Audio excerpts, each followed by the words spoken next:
Hello,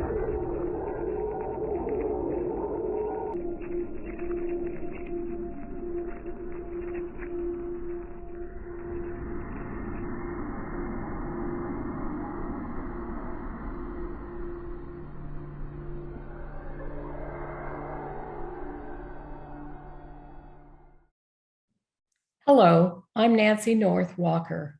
This is my story, Insecticide, from the Gravelight Press anthology, Halloween Party 21.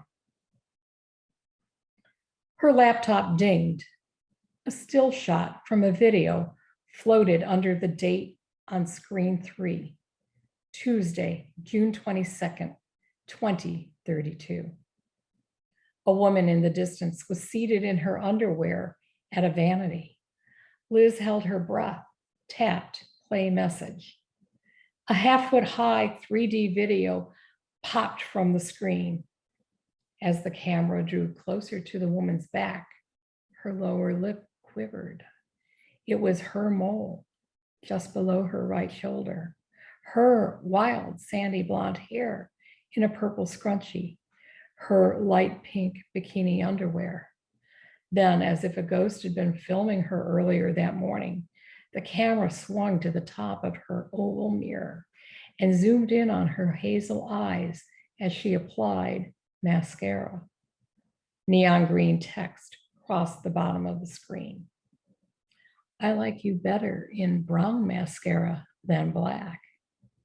She cringed. More text followed. I like you better naked. 3 long-lashed emoji eyes winked at her. She jolted to her feet, and her cafe Americana went flying. Brown liquid splattered all over her desk, her laptop, her dress, the floor.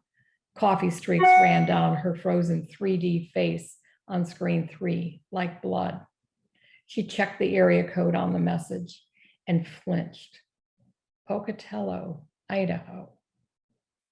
Disturbed and embarrassed, Liz slinked down the hall to the ladies' room of the Washington Trade Association where she worked. Her hands shook as she dabbed dark splotches from her dress. In the mirror, she saw the same wild, dilated eyes she'd seen in her vanity mirror Sunday morning. Her first mysterious message had come from a Santa Fe area code. That ding had jarred her awake around 7:30 a.m. She'd cracked open an eye, checked the time on her smart tile, groaned and rolled over. It had been another late night with the yoga friends at Psychotronic, a trendy Washington hotspot. She'd forgotten to draw her window shade or mute her tile again. When she'd opened that message a few minutes later, she'd gasped. A close-up of her sleeping filled the screen. Same blue tank top, same lilac sheets, same necklace she'd forgotten to remove before going to bed. Neon green text at the bottom had made her bolt upright.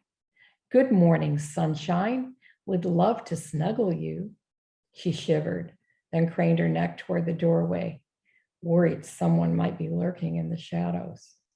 She tiptoed through the apartment, but no one jumped at her. Convinced there was a hidden camera in her bedroom, she spent the next hour tearing it apart. The only thing she found was a few flies and spiders. Then she remembered the kids from her building who were always spying on people. Their obnoxious drones had hovered outside her bedroom window more than once. Mystery solved, she thought. But the mystery hadn't been solved. Gazing at her enlarged pupils in the ladies' room mirror, Liz faced the ugly truth. Someone was stalking her from inside her apartment. Detective Megan Conover was 40-something with a turned-up nose and a take-charge attitude. Her roving green eyes didn't miss a thing in Liz's apartment. She asked to see the stalker's messages. Her brows furrowed.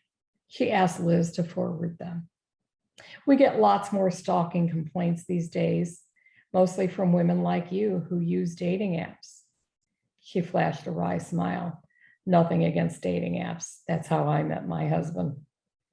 Why is there more stalking? Because there's so many stalker toys on the market. Stalker toys?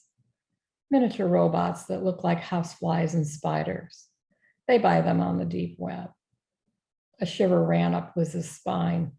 She'd seen plenty of insects when she tore her bedroom apart. How do they operate them?